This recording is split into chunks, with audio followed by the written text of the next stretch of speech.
আমি আজ তোমাদের অ্যাম্ব্রান পাওয়ার ব্যাংকের সম্বন্ধে ডিটেলসে আলোচনা করব। তো আলোচনা শুরুর পূর্বেই আমি জানিয়ে দিই যে প্রোডাক্টের সমস্ত স্পেসিফিকেশান তোমরা প্রোডাক্টের সাইটে পেয়ে যাবে।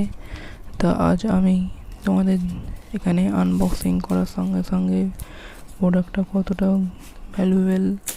ভ্যালু ফর মানি তা তোমাদের সেই নিয়ে আলোচনা করব। তো প্রথমে আমি এই অ্যাম্ব্রেন পাওয়ার ব্যাংকটা ফ্লিপকার্ট থেকে 450-500 টাকায় কিনেছিলাম। তা অফার মিলিয়ে 50 টাকা ডিসকাউন্টে 450 টাকার মধ্যে এই পাওয়ার ব্যাংকটা আমার এসে গেছিলো। এটা মনে রাখো প্রাইসটা। তা এখন অ্যাম্ব্রেন পাওয়ার ব্যাংকটা আনবক্সিং দেখছো। এই পাওয়ার ব্যাংকটার আনবক্সিংয়ের সাথে সাথে আমি তোমাদের এই পাওয়ার ব্যাংকটার সম্বন্ধে সমস্ত কিছু স্পেসিফিকেশন সংক্ষেপে বলে দিচ্ছি। এর battery 10,000 mAh, battery type lithium polymer battery, input voltage DC 5 volt 2.1 ampere, output DC 5 volt 2.4 ampere, charging time 6 to 7 hours company mention করা আছে। তোমাদের আসল টাইম বলবো। তোমরা দেখতে পাচ্ছ এই পাওয়ার ব্যাংকটা সমস্ত দিক খোলার দিক দিয়েই সিল করা আছে, একদম টোটালি সিল, যাতে প্রথম পার্সনই এই পাওয়ার ব্যাংকটাকে খুলতে পারে। তো এই পাওয়ার ব্যাংকটার ওয়েট হচ্ছে অ্যাপ্রক্স 300 গ্রাম। কালার অ্যাভেলেবেল কালার হচ্ছে black and blue, 2 variant available আছে এই পাওয়ার ব্যাংকটার। তো আমি এই পাওয়ার ব্যাংকটার ফার্স্টে আনবক্সিং তোমাদের দেখাবো, তারপর এই পাওয়ার ব্যাংকটার সম্বন্ধে সম্পূর্ণ বিস্তারিত আলোচনা করব। তোমরা ভিডিওটা শুরু থেকে শেষ পর্যন্ত সম্পূর্ণ দেখতে থাকো। কিছু মিস করলে তোমরা সম্পূর্ণটা বুঝতে পারবে না এই পাওয়ার ব্যাংকটার সম্বন্ধে। দেখতে পাচ্ছ পাওয়ার ব্যাংকের ম্যানুয়াল কিছু নেই, এই ওয়ারেন্টি কার্ড বলে একটা আছে। এই স্ক্যানার কিউআর কোডটা দেখতে পাচ্ছ, এই কিউআর কোডটা স্ক্যান করলেই এরপর এই পাওয়ার ব্যাংকটার কী করে ইউজেস করতে হয় সম্পূর্ণ তোমরা পেয়ে যাবে। তাই কিউআর কোডটা তোমরা স্ক্যান করেও দেখতে পারো। দেখতে পাচ্ছ পাওয়ার ব্যাংকটা একটা র্যাপার মানে পাউচের ভেতরে লাগা আছে, যাতে একটা কভার দেওয়া আছে, একটা কভার প্রোভাইড করা হয়েছে কোম্পানির তরফ থেকে। ভালো করে বাক্স করা হয়েছে, বাস্কর ভেতরে বাক্সও। আর এই পাওয়ার ব্যাংকটার চার্জিং পোর্ট হচ্ছে micro USB port, type C নয়, এটা তোমরা মনে রাখবে। এই পাওয়ার ব্যাংকটার দুটো আউটপুট আছে, এই দুটো আউটপুট দিয়ে তোমরা ডিভাইস চার্জ করতে পারবে। তো এই পাওয়ার ব্যাংকটা সমস্ত স্পেসিফিকেশান বলবো। প্রথমে এই পাওয়ার ব্যাংকটার ওভারভিউ দেখে নাও। এই পাওয়ার ব্যাংকটা প্লাস্টিক টাইপের এবং স্ক্র্যাচ ডিজাইনিং দেওয়া হয়েছে, ঘষলে একটা আওয়াজ ফিল হবে। আর ব্যাক সাইডে কোম্পানির model number, input output, maximum 12 watt লেখা আছে, আর ক্যাপাসিটি 10,000 mAh লেখা আছে পাওয়ার ব্যাংক আউটপুটে। পাওয়ার ব্যাংকের রাইট সাইডে পাওয়ার সুইচ দেওয়া আছে পাওয়ার ব্যাংকটাকে অন অফ করার জন্য। পাওয়ার ব্যাংকের সামনে 4টে ইন্ডিকেটার দেওয়া আছে, ব্যাটারির পার্সেন্টেজ কত পার্সেন্ট আছে তা জানার জন্য। সামনে অ্যামব্রেনের ব্র্যান্ডেড ছাপা আছে, প্রিন্ট করা আছে একবারে। এই পাওয়ার ব্যাংকটার ডাইমেনশন অর্থাৎ উইথ লেন্থ খুবই স্মল, তোমরা দেখতে পাচ্ছ। ইজিলি সমস্ত তোমার যে কোনো জায়গায় ফিট করে রাখতে পারো, এই পাওয়ার ব্যাংকটাকে ফিট হয়ে যাবে। এবার আমি তোমাদের বলবো 2 দিন পাওয়ার ব্যাংকটা ব্যবহার করার পর এই পাওয়ার ব্যাংকটার ব্যাকআপ কতখানি দিয়েছে। তার প্রথমে পাওয়ার ব্যাংকটা যখন আমার কাছে এলো ডেলিভার হয়ে, তখন পাওয়ার ব্যাংকটা কিছুটা চার্জ ছিল।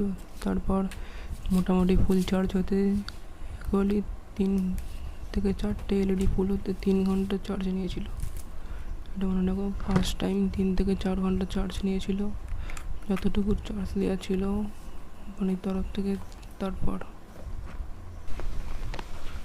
চার্জ 3 ঘন্টা চার্জ নিয়েছিল। চার্জ হয়ে যাওয়ার পর পাওয়ার ব্যাংকটা চার্জ ডিসচার্জ করতে সময় দেখা গিয়েছিল যে 6199 mAh পর্যন্ত ডিভাইস চার্জ করে পাওয়ার ব্যাঙ্কটা অফ হয়ে গেল। সেকেন্ড টাইম যখন আবার পাওয়ার ব্যাঙ্কটা চার্জ দিলাম, তা সেই সময় পাওয়ার ব্যাঙ্ক রুম টেম্পারেচার ছিল 35.3 degree centigrade, power bank temperature 36.5 degree centigrade, আর অ্যাডাপ্টারের 37.1 ডিগ্রি সেন্টিগ্রেড স্টার্টিংয়ে টেম্পারেচার ছিল। তা সেই টেম্পারেচারটা ঠিক মিডিয়াম অবস্থায় বেড়ে হয়েছিল maximum room temperature 35.3 degree, power bank 38.8 degree, আর অ্যাডাপ্টারে ম্যাক্সিমাম গিয়েছিল 55.9 ডিগ্রি সেন্টিগ্রেড এককালীন। তাই পাওয়ার ব্যাঙ্কটা সম্পূর্ণ দ্বিতীয়বার ফুল চার্জ হতে সময় নিয়েছিল। 4 ঘন্টা 50 মিনিট, 4 ঘন্টা 50 মিনিট সময় নিয়েছিল। আর তারপর ব্যবহার করার পর ডিসচার্জ হয়েছিল 6437 mAh। আগে কত mAh ছিল?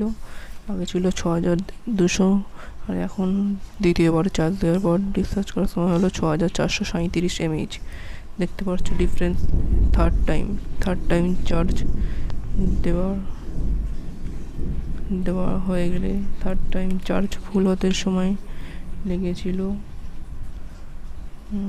4 ঘন্টা 30 মিনিট, আর 4 ঘন্টা 30 থেকে 40 মিনিট মতো 0 থেকে 100%। আর ব্যাকআপ দিয়েছিল পাওয়ার ব্যাঙ্কটা থার্ড টাইমে 6589 mAh, 6589 তৃতীয়বারে। তার চতুর্থবারে পাওয়ার ব্যাঙ্কটা আবার ডিসচার্জ করে চার্জ দিয়েছিলাম। চার্জ হতে সময় নিয়েছিল 4 ঘন্টা 38 মিনিট, আর ডিসচার্জ হয়েছিল ডিভাইস চার্জ দেওয়ার পর সম্পূর্ণ ডিসচার্জ। ওটা কি, এটা সম্পূর্ণ ডিসচার্জ হয়নি। 1 ঘন্টা 13 মিনিটে 1450 mAh ব্যাটারি ব্যবহার করেছিলাম পাওয়ার ব্যাঙ্কের। তারপর আবার 1 ঘন্টা 20 মিনিট পাওয়ার ব্যাঙ্ক ব্যবহার করে আবার চার্জ দিয়েছিলাম পাওয়ার ব্যাঙ্কটা। চার্জ হতে সময় নিয়েছিল 2 ঘন্টা 33 মিনিট, মানে কিছুটা ব্যবহার করে আবার ফুল চার্জ দিতে সময় লেগেছিল 2 ঘন্টা 33 মিনিট চতুর্থবার। আর হ্যাঁ, পাওয়ার ব্যাঙ্কের সঙ্গে ডিভাইস চার্জ দেওয়ার সময় শুরুতে পাওয়ার ব্যাঙ্কের টেম্পারেচার ছিল 30.4 ডিগ্রি সেন্টিগ্রেড, ফোনের ছিল 32 ডিগ্রি সেন্টিগ্রেড, আর রুম টেম্পারেচার ছিল 30.2 ডিগ্রি সেন্টিগ্রেড। তা এই টেম্পারেচারটা চার্জ চলাকালীন ম্যাক্সিমাম হয়েছিল পাওয়ার ব্যাঙ্কের 34.7 ডিগ্রি সেন্টিগ্রেড, ফোনের 35.6 ডিগ্রি সেন্টিগ্রেড, আর রুম টেম্পারেচারে 32.5 ডিগ্রি সেন্টিগ্রেড। এটা তোমরা জেনে রাখো যে চার্জ চলাকালীন ফোন আর পাওয়ার ব্যাঙ্কের টেম্পারেচার কতখানি ওঠানামা করতে পারে। আর এই 4 বার ব্যবহার করে পাওয়ার ব্যাঙ্কটা আমি মোটামুটি অনেক দিনই 13 দিন পর ফুল চার্জ রেখেছিলাম। 13 দিন পর আবার ব্যবহার করার আগে ফুল চার্জ করতে গেছিলাম, তো ফুল চার্জ হতে 20 মিনিট সময় লেগেছিল। তাহলে বুঝতে পারছো যে 13 দিন চার্জ পাওয়ার ব্যাঙ্ক ব্যবহার না করে 13 দিন পর ব্যবহার করলে কতক্ষণ চার্জে রাখতে হয় যাতে পাওয়ার ব্যাঙ্কটা আবার পুরোপুরি ফুল চার্জ হয়ে যায় 100%। আমার এই 2 দিনের করা সমস্ত ডেটা আমি তোমাদের ফটোগুলো তুলে ভিডিওতে দিয়ে দিচ্ছি, দেখতে পাচ্ছ তোমরা ফটোগুলো দেখতে পাচ্ছ। তার সঙ্গে জানিয়ে রাখি যে 13 দিনে চার্জ দেওয়ার পর ফুল চার্জ করার পর ডিসচার্জ হয়েছিল পাওয়ার ব্যাঙ্ক 2280 mAh। আবার 4 ঘন্টা 52 মিনিটে আবার পাওয়ার ব্যাঙ্কটা ফুল চার্জ হয়ে গেছিলো 0 থেকে 100%। এটা তোমরা মনে রাখবে ক্যালকুলেশন করার জন্য নতুন পাওয়ার ব্যাঙ্ক কেনার সময় কেমন ছিল আর পরে কেমন হতে পারে কান্তিপুজোর পাওয়ার ব্যাঙ্কের লংজিভিটি। পাওয়ার ব্যাঙ্কটা সম্বন্ধে সমস্ত ডেটা আমি নিজস্ব ব্যক্তিগতভাবে পার্সপেক্টে তৈরি করেছি, সঠিক যেটা আমার পাওয়ার ব্যাঙ্কটা সম্বন্ধে মনে হয়েছে। তাই তোমরা এই পাওয়ার ব্যাঙ্কটা, আর একটা কথা বলে রাখি, এই পাওয়ার ব্যাঙ্কটা কোনো স্মার্ট ডিভাইস বা গ্যাজেট চার্জের জন্য নয়, এতে শুধু মোবাইল চার্জের জন্য। মোবাইলের সঙ্গে অন্য যে কোনো গ্যাজেট চার্জ দিতে পারো, তাতে কোনো ক্ষতি নাও হতে পারে, এটা আমার ধারণা। তোমরা অন্য কারোর কাছ থেকে যাচাই করে নিয়ে নিতে পারো। তাই এই ভিডিওটা কেমন লাগলো জানিও। এই ভিডিওটা সম্বন্ধে যদি কিছুটা হেল্প হয় জানকারি পেয়ে, তো আমাকে একটা কমেন্ট, লাইক কমেন্ট সাবস্ক্রাইব চ্যানেলটা করে বেল নোটিফিকেশান অন করে দিও, যাতে পরবর্তী ভিডিও তোমরা পেতে পারো। আবার পরবর্তী ভিডিও দেখা হবে। আজ এই পর্যন্তই। এই ভিডিওতে আবার পরে অন্য কোনো ভিডিওতে অন্য কোনো টপিক সম্বন্ধে আলোচনা করা হবে।